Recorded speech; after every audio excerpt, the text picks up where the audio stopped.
Okay, May, June 2024, paper 6, variant 1. Question 1. Student is investigating the stretching of a spring. We have the spring close to the ruler. The student measures and records in table 1.1 the unstretched length, L note, of the spring. He does not include the loops at the end of the spring, which is an accurate reading. Okay, and then he measures the value L note is the length of the spring when the load is zero point 0.0, which is the unstretched length. Describe one technique you would use to obtain the value. Draw a diagram to illustrate your answer. How can I find the length, or how can I measure the length? You simply need to draw the spring with the ruler next to the spring. Okay, need the ruler to be next to the spring. So if I draw the spring, okay, this is the spring with the ruler next to the spring. Okay, very close to the spring. This is my ruler. And then to take the reading perpendicularly from the ruler, you need to use something called a set square. What is a set square? The triangle. Okay, the triangular thing you have. Okay, this is called a set square. So basically, you need the set square and the ruler and the spring all to be close together. Okay, so what should I say? What should I describe? Use the set square and take the reading perpendicularly to avoid the parallax error. Use the set square, okay, to take a perpendicular reading. A perpendicular reading to avoid parallax error. To avoid parallax error. The parallax error. The student suspends a load of 1 Newton from the spring. Okay, he wants to calculate the extension E equals L minus L naught. And then he repeats the experiment for loads 2, 3, 4, and 5. We have all of the loads. And then we need to find the extension when the load was 5 newtons. Can I find the extension? Yes, I can find the extension. Length minus original length, which would be 21.6. Extension equals length minus original length. And then plot a graph of L slash N on the y-axis. Okay, L slash N on the y-axis, E slash centimeters on the x-axis, and we will start both axes from the origin, which is quite obvious. The load 1, 2, 3, 4, 5. So I guess we'll just plot 1, 2, 3, 4, 5. 1, 2, 3, 4, 5. Okay, that was easy. What about the extension? Extension started from 0 all the way to 21.6 or 22. So I guess we would need to increment with 5s, 10, 5, 10, 15, 20, and 25. Okay, this seems a bit accurate. Okay, if you increment with 4s, I guess it would be okay. 4, 8. Okay, my 4s would also be okay. It wouldn't be wrong. 4, 8, 12, 16, 20, 24. Yeah, it could be okay. Again, both would be correct. Both readings would be correct. Actually, if we write down 4, it would be a bit more easier to plot. If we write down 4s, it would be a bit easier to plot. Why? Because each square would be much easier. 4, 8, 12, 16, 20, and 24. It would be easier, and we would take a larger portion of the graph, so it would be even more accurate. Okay, again, if you want to use 5s, it would be okay. Let's plot. With 1 Newton, okay, actually the first point was 0 and 0, so you can plot 0 and 0. The first point was 0 and 0, so we can plot this point. 1 Newton, the extension was 3.9, which is around 4. So if I zoom in a bit, okay, 1 Newtons and 4, which is at this point. 2 with 8.5. 2 with 8.5. 8.5. Bear in mind that each small square is 0.4. So 2 and 8.5 would just take up one extra square, one extra small square. 3, 12.8, two small squares. Okay, good thing we took this scale.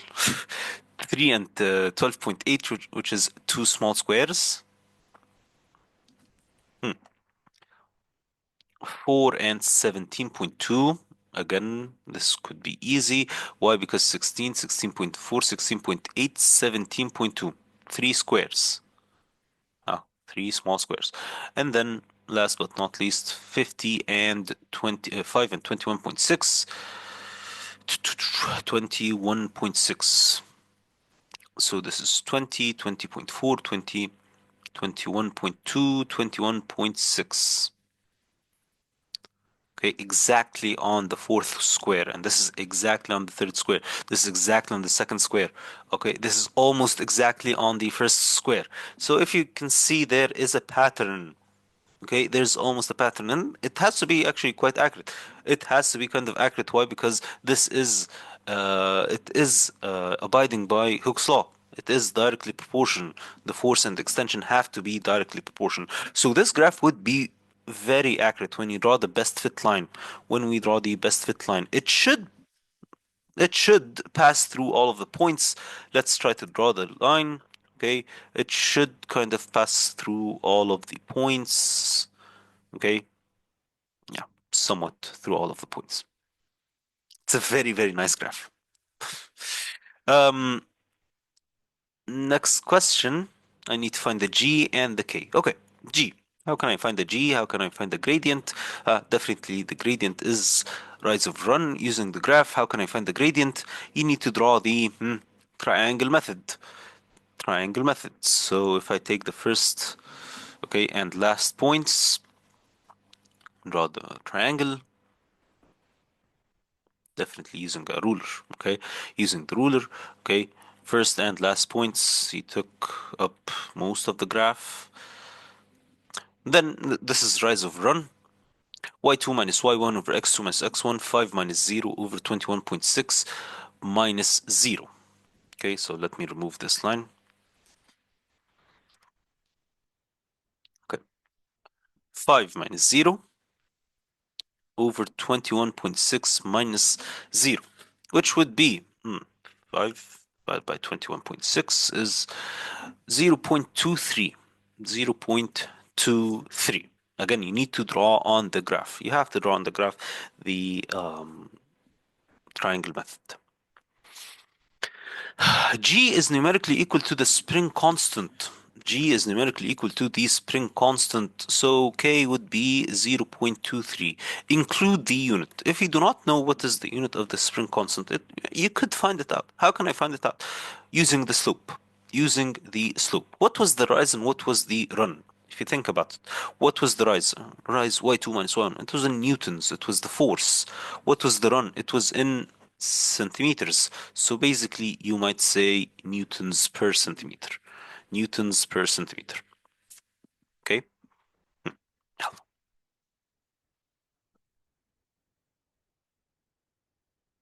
Hmm. Figure 2.1 shows the circuit used. The student measures the circuit. Okay, can I find the I? Can I find the V? Okay, when the distance.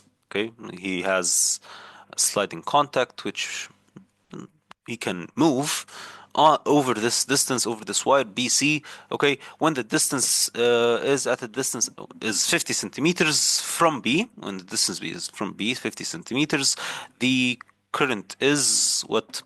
0.3, yes, 6, 0.36 amperes. Do not forget the unit. What about the voltage? 0.36 amperes. What about the voltage? It is 1.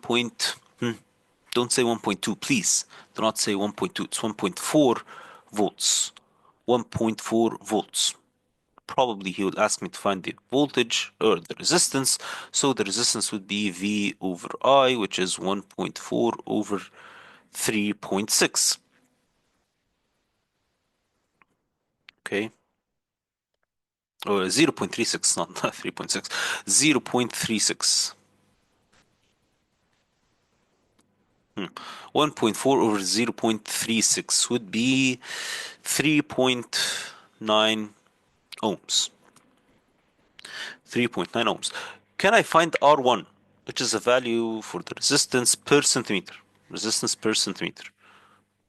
Resistance per centimeter. Do I care about it? No, I don't care about it. He said R50 over D.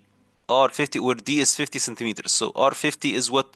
3.9 divided by 50. That's it. Okay. R50 over D is 0.078. 0.078. Can I come up with a unit for this R? Can I come up with this? Is not resistance. This is resistance per centimeter. Actually, he gave up the answer of the unit. He did give you the answer of the unit. Why? Resistance per centimeter. So technically, the unit of the resistance is ohms per centimeter divided by. That's it. That is the unit. Resistance per centimeter. Okay. Now he found. He increased the length. The distance was 75 centimeters. The new voltage is 2.2. The resistance is 6.1. R2 is 0.08. Are these values R1 and R2 are they the same? Are they the same, or could we consider them to be the same? I guess so, yes.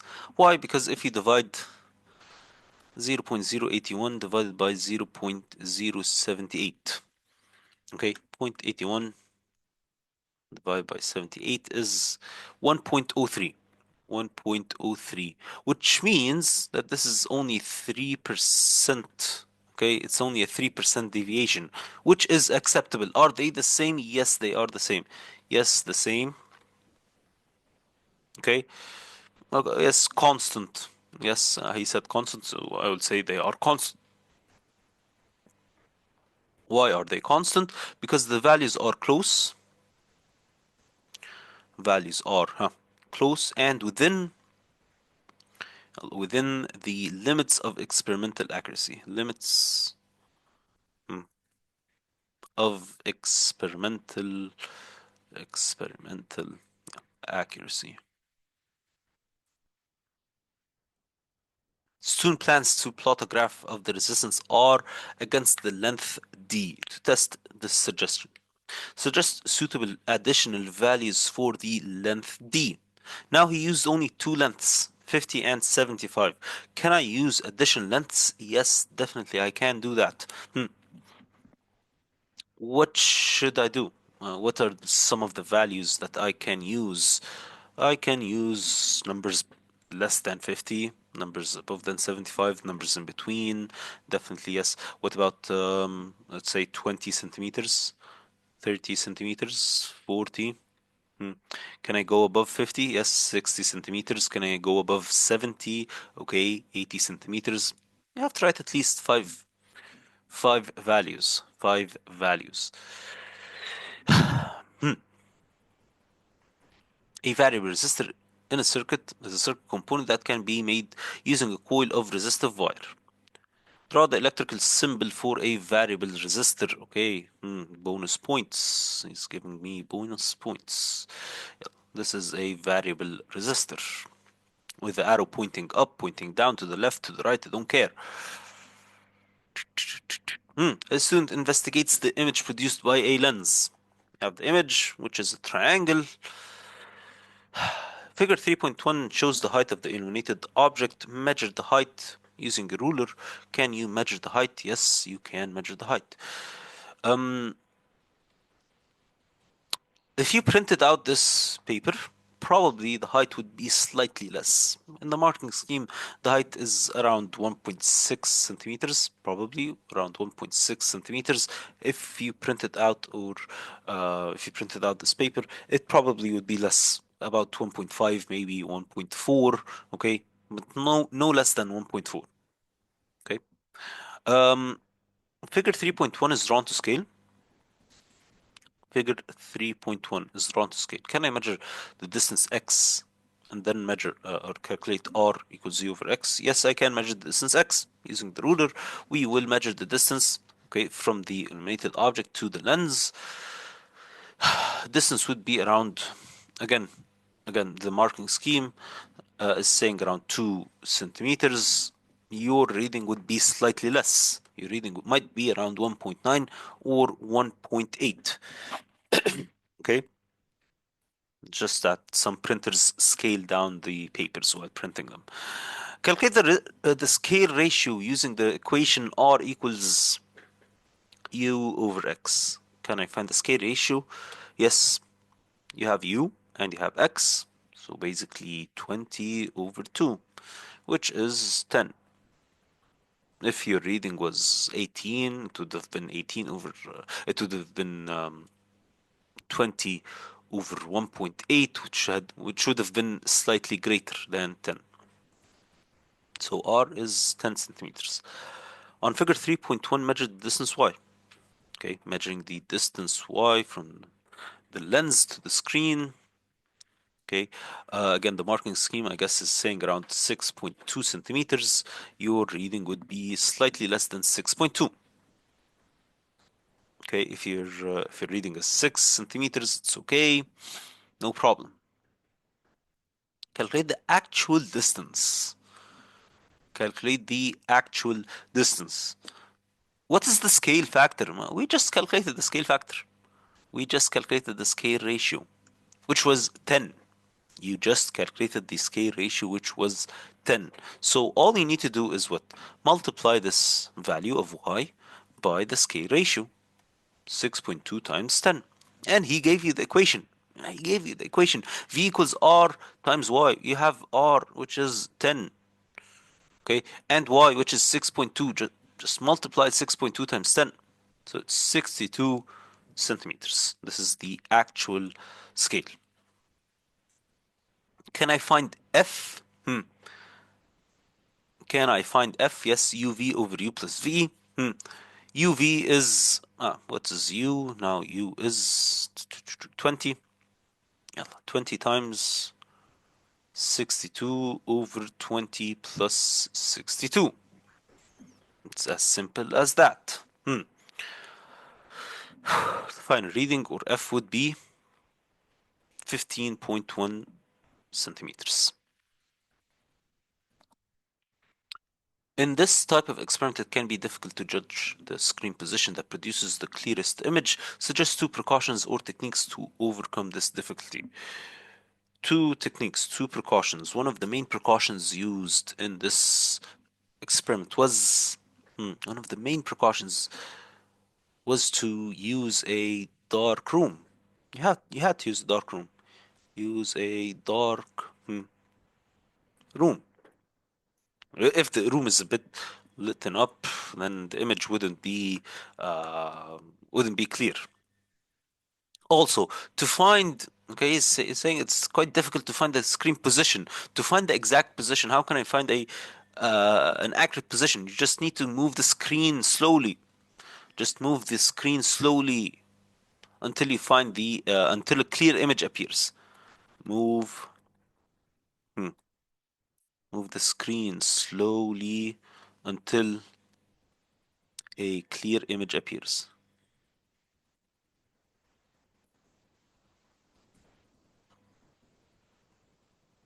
Figure 3.2 shows the shape of the illuminated object. The image of the object is enlarged. The image of the object is enlarged.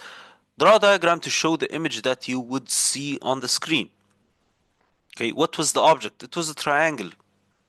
It was a triangle, and the height of the triangle was 1.6. So it's enlarged. So basically, you would be tempted to draw a larger triangle.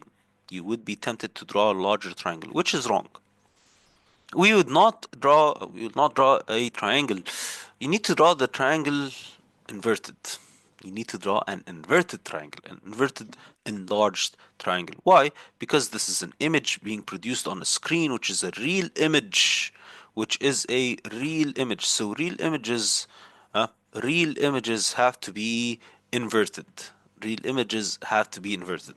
This is a very common mistake for this question. You might be tempted to draw just a triangle, an enlarged triangle, which would be definitely wrong. Okay. Question 4, planning an experiment. A student investigates the bending of a composite wood when they are loaded at one end. Okay, they're made of um, identical layers of wood stuck together.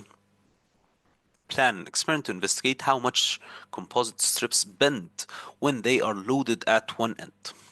When they are loaded at one end. And figure 4.2 shows the setup the student uses. So you have, what do you need to do? You need to state the variable that you're testing. Okay, that's easy. The range of values. List any additional apparatuses. Okay, any key variables. Okay. State the steps, draw the table, and then the conclusion. Okay, we're quite used to doing these steps. Let's go on. Um, Question. First of all, you need to state what is the variable that we are testing. What is the variable? For this question, if you think about it, you have many variables that you can test. Many variables that you can test. Honestly, the easiest variable that you might test would be choosing or adding different loads. Okay, adding different loads. So, for example, okay, on the far end of this composite strip, I will add a load of 1 Newton, and then another load of 2 Newtons, 3 Newtons, 4 Newtons, 5 Newtons. Okay, so these are the different loads that will be added to the end of this wooden strip. That's it. A range of values, which is the independent variable. Okay, the range of values, which is the independent variable. Okay, the load added, and we need to state different loads: 1 Newton, 2 Newtons, 3 Newtons, okay, 4 Newtons, and 5 Newtons. These are the range of values. What about the controlled variables? Controlled variables. Controlled variables are literally everything else. Everything else is a controlled variable, such as the length of the wooden strip. The length of the strip. Um, the number of layers, for example.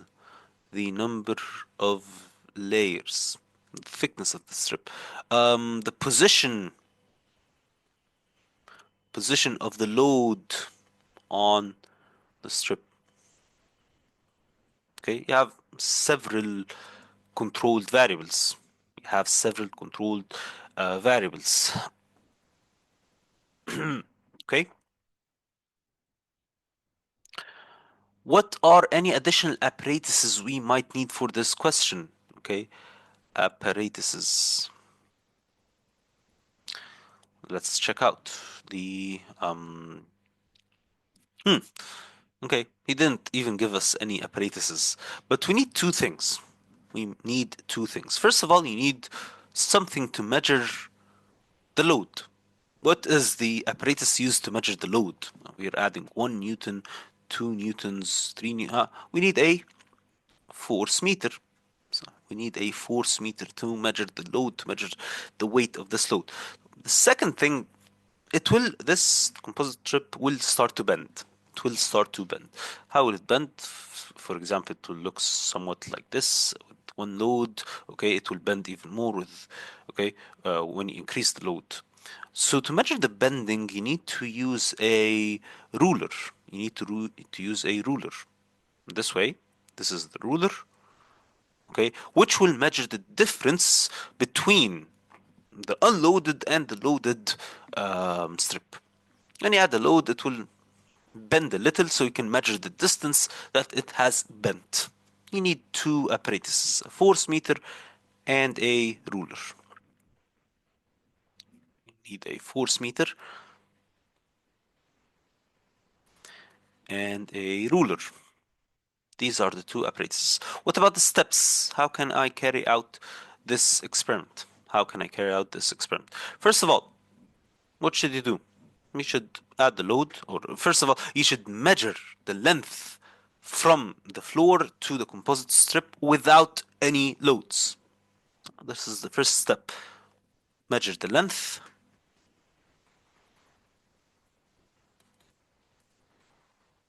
measure the length from the floor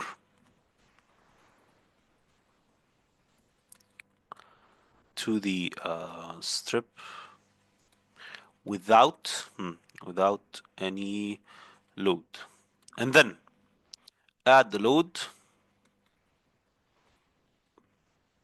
and measure the new length.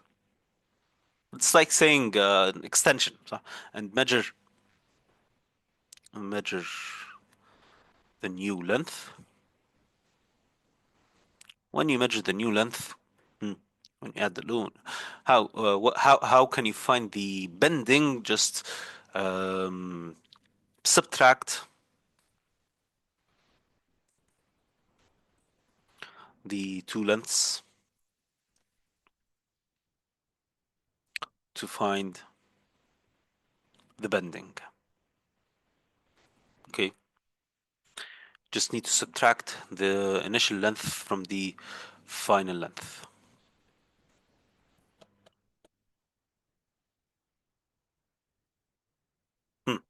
Okay.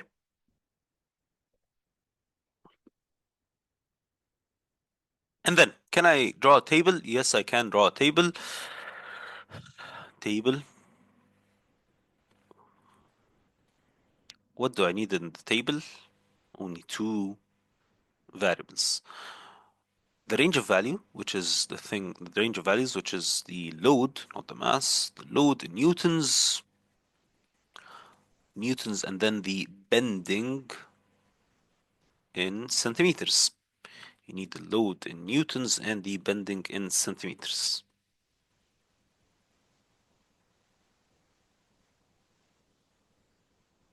Hmm. And then, last but not least, you need to write down the conclusion. Conclusion. What should we say in the conclusion? Again, conclusion is quite systematic. What should I say for each load? Repeat